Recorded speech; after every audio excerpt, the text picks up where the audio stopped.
اولاد کی تربیت میں سب سے اہم چیز کیا ہے؟ ہم سمجھتے ہیں کہ تربیت میں ہماری گفتگو اثر انداز ہوگی، ہم دلائل کے انبار لگا دیں گے اور اولاد کو قائل کر لیں گے۔ اولاد قائل کرنے سے نہیں سیکھتی، اولاد آپ کے عمل سے سیکھتی ہے۔ ہم کہتے ہیں اولاد جب بڑی ہوگی، جب سمجھدار ہوگی تو پھر ہم ان کی تربیت کرنے لگیں گے، لیکن اس وقت وہ اس مرحلے سے نکل چکی ہوتی ہے۔ ماں باپ یہ سمجھتے ہیں ابھی تو یہ بولتے بھی نہیں ہیں، ابھی جو ہم کہتے ہیں وہ سمجھتے بھی نہیں ہیں، لیکن جو آپ کر رہے ہو اس کو سیکھتے ضرور ہیں۔ جو نابینا ہوتا ہے اس کی آنکھیں نہیں ہوتی، لیکن دیگر اس کے حواس زیادہ کام کر رہے ہوتے ہیں۔ جب بچہ بول نہیں رہا ہوتا اور بچہ جب سمجھ نہیں رہا ہوتا تمہاری گفتگو کو، تو اس کی کاپی کرنے کی جو حس ہوتی ہے، نقل کرنے کی جو حس ہوتی ہے، وہ بہت زیادہ ہوتی ہے۔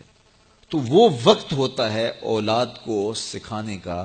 اس لیے میرے حضور نے ارشاد فرمایا کہ اپنے گھروں کو قبرستان نہ بناؤ۔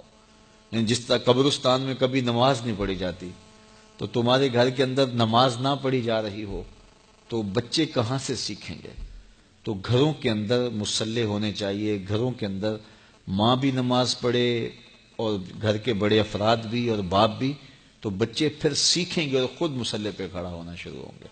ابتداءً وہ یوں ہی مصلی پہ آئیں گے۔ امام غزالی فرماتے ہیں ہر عمل پہلے ریا ہوتا ہے، پھر عادت بنتی ہے، پھر عبادت بنتی ہے۔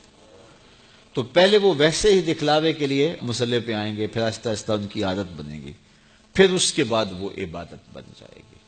اور فرمایا گیا 7 سال کا بچہ، اس کو ترغیب دو نماز کی۔ 10 سال کی عمر ہوگی اور ابھی تک نہیں پڑھتا، تو پھر اس کو مار کر کے ہلکی ضرب سے اس کو زود و کوب بھی کیا جا سکتا ہے اور اس کو نماز کا خوگر بنایا جائے، تاکہ بلوغت سے قبل وہ نماز کا عادی بن جائے۔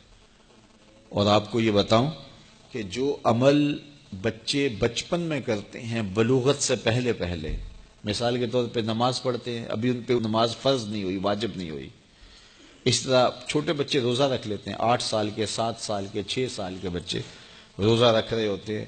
پھول جیسے بچے دوپہر کو کملا جاتے ہیں تو مائیں پریشان ہو جاتی ہیں، تو وہ انہیں بعض وقت خلوت میں لے جا کے کہتی ہیں کہ یہ دودھ پی لو، یہ چیز لے لو، کوئی دیکھ نہیں رہا، تو وہ بچے مانتے نہیں کہ نہیں ہمارا اللہ دیکھ رہا ہے، ہم نے روزہ نبھانا ہے۔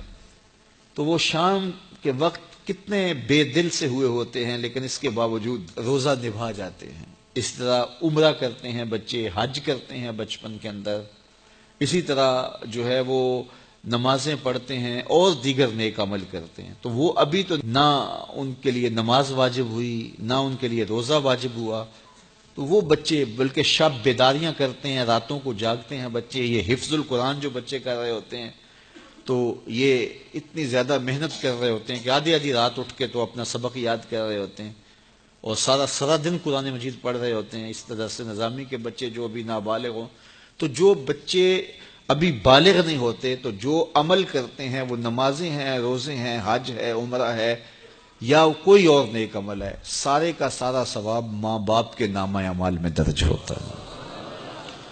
اب مجھے بتاؤ، چھوٹا بچہ جب روزہ رکھتا ہے اور کمزوری کے باوجود وہ شام تک روزہ لے جاتا ہے، اور پھر اس وقت جب روزہ افطار کرتا ہے سارے دن کی بھوک اور پیاس کاٹ کے، تو مجھے بتاؤ کہ ان کا رب کتنا خوش ہوتا ہوگا۔ اور چونکہ نہ تو اس کے اندر کوئی تصنع ہے اور نہ کوئی اور بات، ان کا عمل ہی عمل ہے، اس میں خلوص ہی خلوص ہے، تو پھر وہ ماں باپ کے نامہ اعمال کے اندر وہ نیکیاں درج ہوتی ہیں۔ تو اولاد کو بچپن کے اندر آپ جو تربیت دیتے ہیں، تو وہ جو عمل کرتے ہیں، ایک تو ماں باپ کے کھاتے میں اس کا عمل، اور دوسرا بالغ ہونے سے قبل ان کی عادت پختہ ہو گئی، تو والدین کی ذمہ داری ہے کہ ان کو صالح تربیت دے۔